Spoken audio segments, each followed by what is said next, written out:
Bonjour. J'ai préféré faire cette vidéo pour plusieurs raisons. Car j'ai remarqué à travers l'évaluation faite en classe dernièrement que la plupart d'entre vous avaient encore des lacunes, des difficultés à maîtriser ce cours très important. Aussi, certains d'entre vous n'ont pas du tout assisté au cours en présentiel depuis mes premières séances sur ce thème-là. De même, le résultat de la dernière évaluation en ligne, dont certains ont rendu leur copie, n'ont pas été brillants. D'où la nécessité de réaliser à nouveau ce cours sous un format nouveau, plus convivial et interactif. Vous allez voir. Alors, on va donc parler de la plaque de charge d'une autre manière. Comme vous pouvez voir sur l'image, c'est du n'importe quoi. Là, on voit encore un qui n'a pas bien lu sa plaque de charge avant d'utiliser sa machine. Avec les roues surélevées à l'arrière, la palette qui touche au sol, au devant, etc. Voyons ici quelques exemples de plaques de charge que vous pourrez être amené à rencontrer plus ou moins. On verra les trois modèles de plaques pour illustrer mes propos.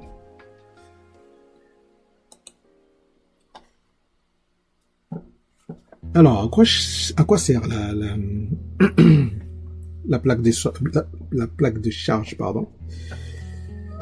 Sachez que la plaque de charge, comme son nom l'indique, est une plaque généralement métallique qui est fixée obligatoirement sur tous les chariots élévateurs.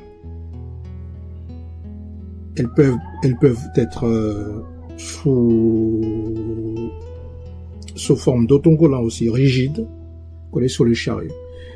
Comme vous pouvez le voir ici sur l'image, avec la flèche orange. Donc ça, c'est une plaque de charge qui était fixée, donc avec des rivets sur le chariot lui-même. Donc là, vous voyez le poste de pilote du cariste. Donc, on a dit, donc c'est un dispositif important, obligatoire, qui doit être placé de manière à ce que le cariste puisse le voir depuis son poste de conduite, chaque fois qu'il est nécessaire, chaque fois que la situation l'exige. Donc, il en aura besoin à un moment ou à un autre.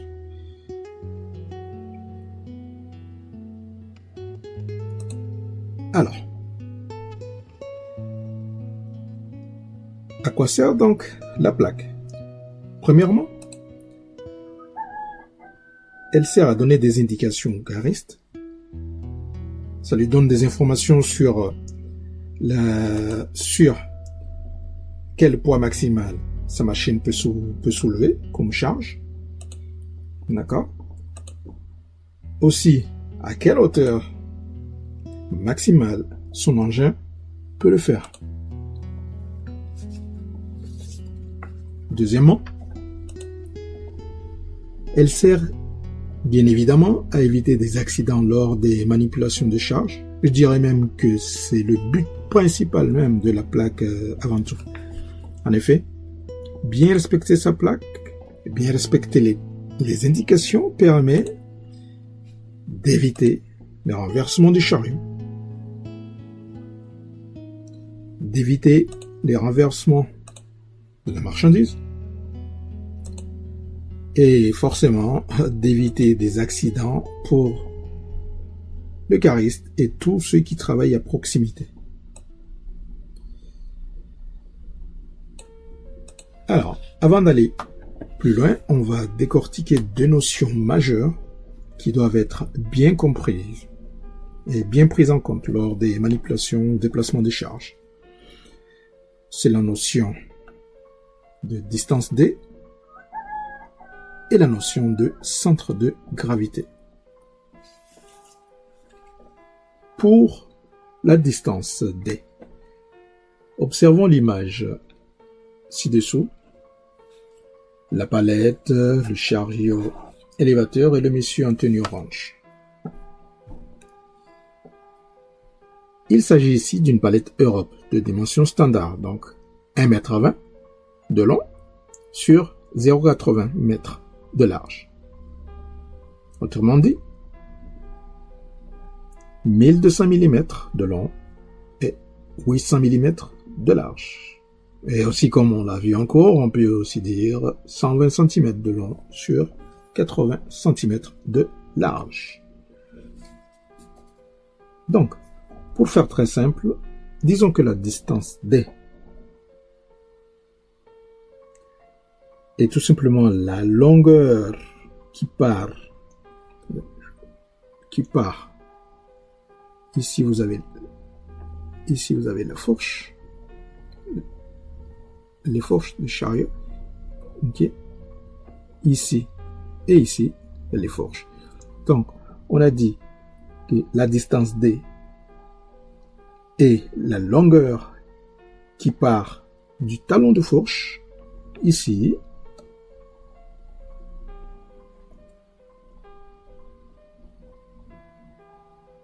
jusqu'à la moitié de votre charge, donc la palette ici, donc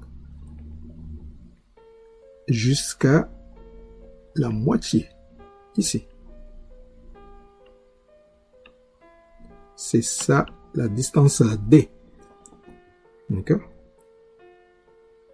Ici, vous voyez que la longueur de la palette fait 1200 mètres. De là à là. 1200 millimètres. D'accord? Et si on la divise par 2, on obtient 1200 divisé par 2, ce qui nous donne 600.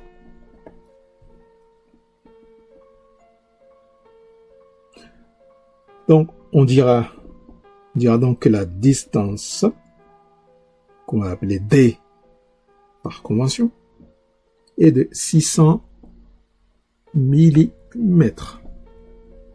Tout simplement.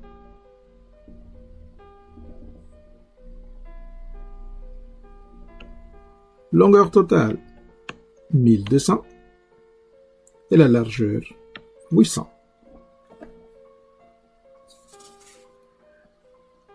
Qu'est-ce que tout cela signifie?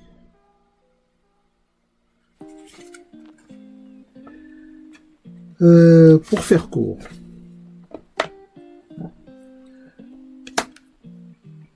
voyons ici de façon pratique comment ça marche. Prenons l'exemple de l'image là, avec les 3 chariots soulevant 3 charges différentes. J'efface tout ça.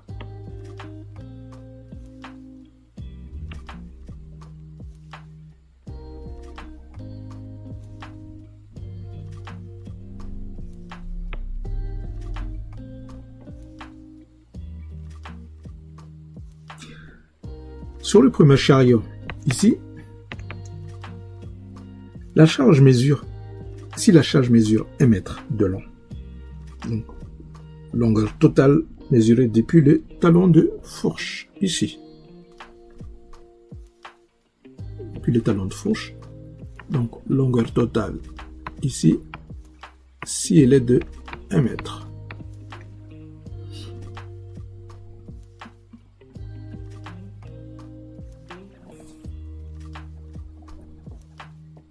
Reportons cette longueur ici. Donc, pardon, avant tout, je vais vous dire, donc, ici, comme la longueur est de 1 mètre, comme on a vu, la distance D, c'est la moitié. Donc, c'est tout simplement ici. La distance D, c'est cette longueur. Vous allez comprendre très facilement. On va les remettre sur le tableau. Longueur de la charge, si elle fait 1 mètre. D'accord. La distance, la dimension totale en millimètres sera de 1000 millimètres. Ce qui nous donne distance D. Donc, la moitié, donc 1000 divisé par 2, ce sera 500. D'accord? Voilà.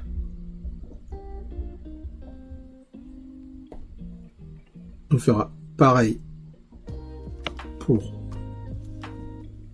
les autres charges. La deuxième image. Si du talon de la fourche à l'autre bout de la palette, cette palette mesure donc 1,20 m, soit 120 cm ou encore 1200 mm, la moitié ici. C'est ça la distance D, c'est ça. La distance D, c'est de là à là. Sera de combien? 1200 mm que l'on divise par 2. Tout simplement. Voyons voir ça. 1,20 m. Total. 1200 mm et 600 mm. 1200 divisé par 2. Et pour finir, si la longueur de cette charge est de 1,40 m, soit 140 cm ou 1400 mm, la moitié de ça nous donne 700 mm. Alors, voyons voir maintenant la notion de centre-gravité. C'est quoi cet élément important à considérer pour éviter les accidents aussi? On va l'aborder de façon très simple, hein. Pas comme en cours de physique, non, non, ça va être du light. Regardons ces deux images de chariot, ici et ici. L'un a le mât droit ou vertical et l'autre, son mât est penché, incliné vers l'avant. Donc c'est symbolisé ici sur la plaque. Ici, le mât du chariot est vertical et ici le mât est incliné. C'est très important cette histoire de verticalité et inclinaison, parce que ça influence le poids maximal que vous pouvez soulever. Si votre mât est penché vers l'avant, soyez sûr que vous ne pouvez pas soulever une charge beaucoup plus lourde que comme si votre mât est en position verticale. Sur cette plaque-là, on retrouve ici nos fameuses distances D. La 500 ici signifie que la longueur totale de votre charge est de 1000. Ok, 1000 mm. 600 ici millimètres suppose que, signifie que votre longueur totale est de 1200 mm. Et 700 mm veut dire que la longueur totale est de 1400 mm. On va effacer un peu tout ça.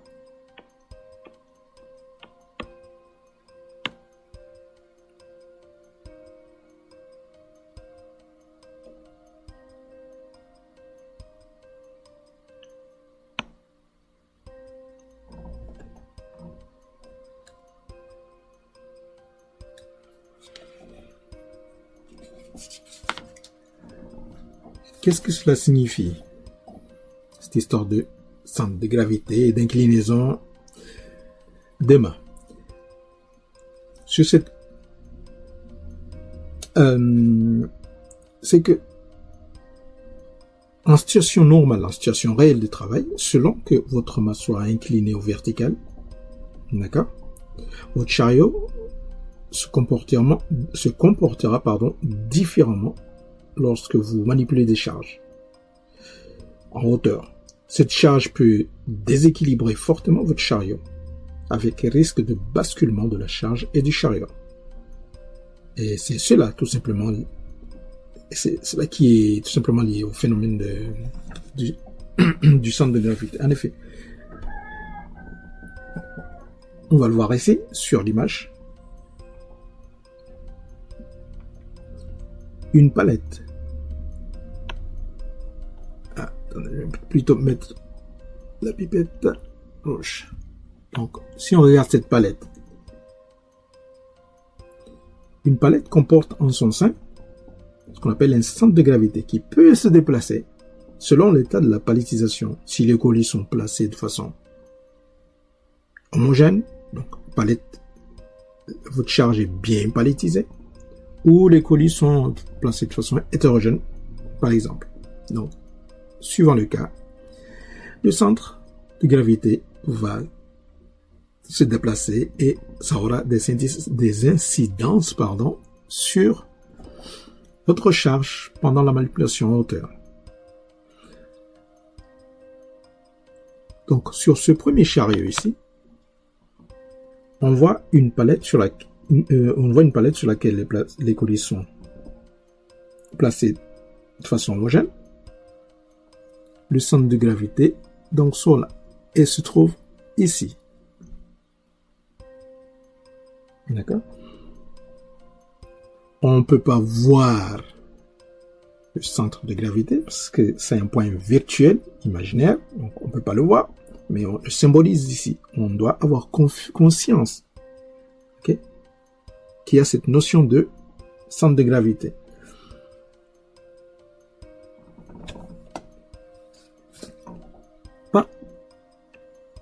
Par rapport au deuxième chariot, vous voyez ici les colis, comment ils sont disposés sur la palette. Ben, tout à l'heure, quand on regarde l'image ici, son gravité ici, elle se trouvait ici, n'est-ce pas? Mais là, elle s'est déplacée. Elle est là maintenant. Elle s'est déplacée. Pourquoi? Parce que les colis sont concentrés de ce côté. Donc, tout le poids bascule de l'autre côté. Donc, on va voir ça sur un petit dessin. En vrai Picasso que je suis, on va dessiner une palette. On va dessiner une palette Europe.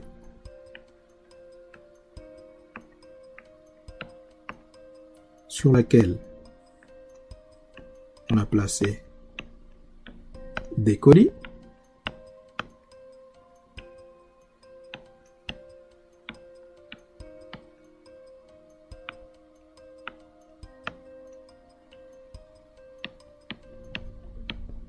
Voici nos colis sur la palette. Ok. Tout comme ici, le centre de gravité est quelque part au centre de cette palette. Ici, quelque part ici, au milieu de la palette. Si bien que si le cariste, l'opérateur vient avec son chariot, on va dire que ça c'est les fourches. Voilà.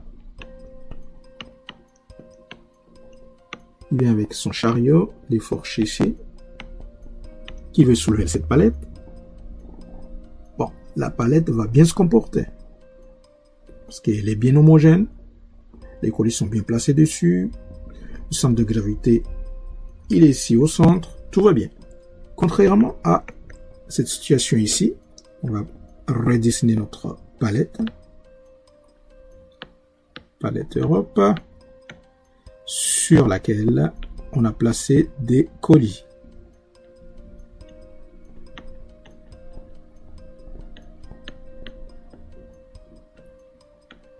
Voilà, on en place encore ici, voilà, etc. par exemple. Donc, voici notre palette. Vous imaginez bien que, contrairement à cette situation ici, la première situation, si un cariste, l'opérateur vient avec son chariot, d'accord, il veut prendre la palette. Forcément, ici, quand il va soulever, ici, ça va soulever. Et comment va se comporter la palette? Cette charge-là aura tendance à basculer de l'autre côté. Ce qui est normal, parce que là, tout à l'heure, le centre de gravité était au milieu de la charge, quelque part ici. Mais maintenant, ce centre de gravité s'est déplacé, puisque tous les colis sont de ce côté. Donc, forcément, quand il va soulever, alors on a tendance à aller dans l'autre sens. Même si on imagine qu'il aura peut-être envie de prendre la palette dans ce sens, avec son chariot, mais le résultat sera toujours le même. Parce que toute la charge est concentrée de ce côté. Donc, ça aura toujours tendance à basculer. Et pour illustrer ça différemment, on va voir un court extrait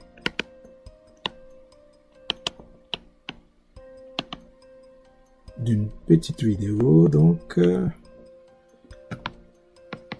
si je veux bien s'effacer.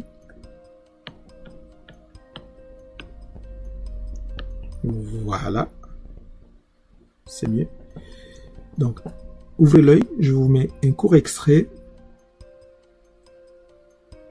pour comprendre un peu mieux cette histoire de déplacement de charge, déplacement, pardon, de centre de gravité. Vous voyez? Donc, si on incline, attention. Si on manipule une charge en hauteur, il faut vraiment faire attention. Là, sur cette image, le monsieur veut mettre ça dans la benne. Il avance son mât et il va l'incliner vers l'avant. Et voilà ce qui va se passer. Forcément, le centre de gravité s'est déplacé vers l'avant. Donc, c'est pour cette raison que l'engin a tendance à se comporter de cette façon. Et c'est une situation à ne pas négliger.